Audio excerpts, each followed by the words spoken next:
Namanya Salim Kancil, petani sederhana dari desa Selok Awar-Awar, Lumajang, Jawa Timur. Dia bukan politisi, bukan aktivis nasional. Dia hanya seseorang yang peduli pada tanah tempat dia berpijak. Tapi karena suaranya, karena keberaniannya menolak tambang pasir ilegal, Salim Kancil dibunuh. Bukan karena perang, bukan karena kriminal, tapi karena dia menolak diam. Tanggal 26 September 2015, Salim dianiaya secara brutal oleh sekelompok orang. Diseret, dipukul, disetrum, hingga nyawanya hilang di depan mata warga. Kisah ini bukan hanya tentang satu orang. Ini tentang ketidakadilan, tentang suara kecil yang dibungkam paksa, dan tentang sistem yang membiarkan ketakutan menguasai desa. Siapa Salim Kancil sebenarnya? Kenapa dia memilih melawan saat orang lain memilih diam? Dan apakah kematiannya benar-benar mengubah apapun? Ini bukan cerita sejarah biasa. Ini adalah kisah nyata dari Indonesia hari ini. Kisah keberanian dan harga mahal untuk kejujuran.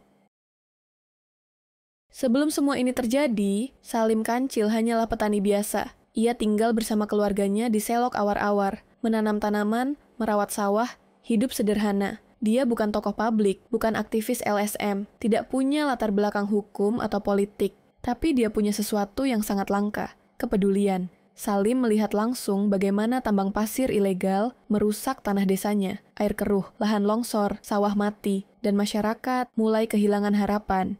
Dia tahu risikonya, tapi dia tidak tinggal diam. Dia mulai mendokumentasikan kerusakan, membuat tulisan, mendatangi rapat desa, mendorong warga lain untuk ikut bicara. Salim bukan orang yang suka ribut, tapi saat melihat alam rusak, sawah mengering, dan anak-anak kehilangan masa depan, dia merasa perlu bertindak. Dia percaya, kalau satu orang berani berdiri, yang lain akan ikut bangkit. Dia tidak ingin terkenal, dia hanya ingin tanahnya tetap bisa ditanami. Tambang pasir ilegal sudah lama beroperasi di desa Selok Awar-Awar. Tapi dampaknya makin parah dari tahun ke tahun. Laut jadi keruh, pantai terkikis, tanah longsor mulai menelan kebun warga. Yang mendapat untung, segelintir orang. Yang merugi, seluruh desa.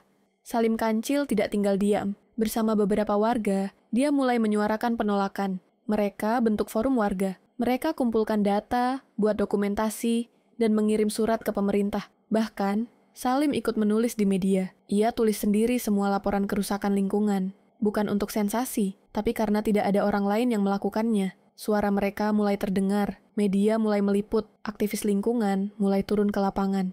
Dan itu mulai membuat banyak pihak tidak nyaman. Tiba-tiba, Salim dan warga lainnya mendapat teror. Rumahnya dilempari, telepon gelap datang tengah malam. Orang-orang asing berkeliaran di sekitar rumah mereka. Tapi Salim tetap bersuara, dia tidak lari. Dia terus ikut rapat warga, mendorong penolakan tambang dibawa ke tingkat kabupaten. Setelah aksi penolakan tambang makin dikenal publik, tekanan terhadap Salim Kancil dan warga makin kuat. Bukan cuma teror biasa, ini terorganisir, terstruktur, dan jelas ingin membungkam. Salim sering didatangi orang tak dikenal, diancam, ditekan, dibilang jangan ikut campur urusan besar. Rumahnya diawasi, keluarganya diintimidasi. Tapi Salim tetap melawan, dengan cara damai. Dia lapor ke polisi, tapi laporan ditolak, atau hanya dicatat tanpa tindakan. Beberapa warga yang ikut aksi juga mengalami hal yang sama. Ada yang dipecat dari pekerjaan, ada yang ditekan oleh aparat desa. Bahkan tokoh masyarakat mulai menjauh, takut, karena yang dilawan bukan orang biasa. Salim tahu nyawanya terancam, tapi dia tetap menulis, tetap bicara. Karena bagi dia, diam adalah bentuk kekalahan. Hari-hari menjelang 26 September 2015, kabar ancaman makin jelas. Nama-nama pelaku mulai disebut warga. Tapi tidak ada tindakan pencegahan, semua terasa dibiarkan. Atau mungkin memang disengaja, Salim tahu risikonya. Tapi dia juga tahu satu hal, kalau semua orang takut, maka tidak akan ada yang tersisa untuk diperjuangkan. Tanggal 26 September 2015, pagi hari, Salim Kancil bersiap ikut aksi damai ke kantor Bupati Lumajang. Tapi dia tidak pernah sampai ke sana. Sekelompok orang datang ke rumahnya, menyeretnya keluar, tanpa perlawanan, tanpa perlindungan dari siapapun. Dia dibawa ke balai desa Selok Awar-Awar. Di sana, dia dipukuli, disetrum, dihajar dengan besi dan kayu. Dipaksa merangkak. Saksi mata bilang, Salim masih bernapas saat tubuhnya dilempar ke jalan. Tapi tidak lama, napasnya berhenti. Tubuhnya penuh luka. Yang lebih mengerikan, semua itu terjadi di ruang publik. Bukan diam-diam, bukan sembunyi, tapi terang-terangan. Seolah tidak ada hukum. Beberapa pelaku akhirnya ditangkap. Tapi banyak juga yang hilang dari proses hukum. Kematian Salim bukan hanya soal satu nyawa, tapi tentang pesan, siapapun yang melawan akan dilenyapkan. Dan itulah mengapa kisah Salim Kancil tak boleh dilupakan. Kematian Salim Kancil mengguncang Indonesia. Media nasional mulai memberitakan. Tagar hashtag Salim Kancil viral.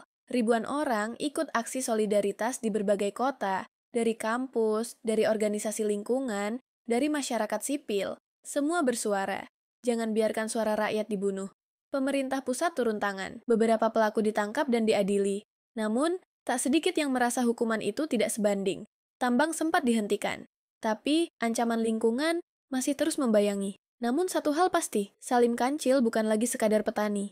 Ia jadi simbol. Simbol perlawanan rakyat kecil. Simbol bahwa keberanian bisa datang dari siapa saja. Namanya diabadikan di buku, mural, dan dokumenter. Kisahnya diceritakan di kelas, di jalan, di ruang diskusi. Dia memang dibungkam. Tapi suaranya tak pernah benar-benar hilang. Dan hari ini, setiap kali ada orang kecil yang bersuara melawan ketidakadilan, nama Salim Kancil hidup kembali. Terima kasih sudah menonton sampai habis. Kalau kamu suka videonya, jangan lupa like, share, dan subscribe channel Kilas Tokoh.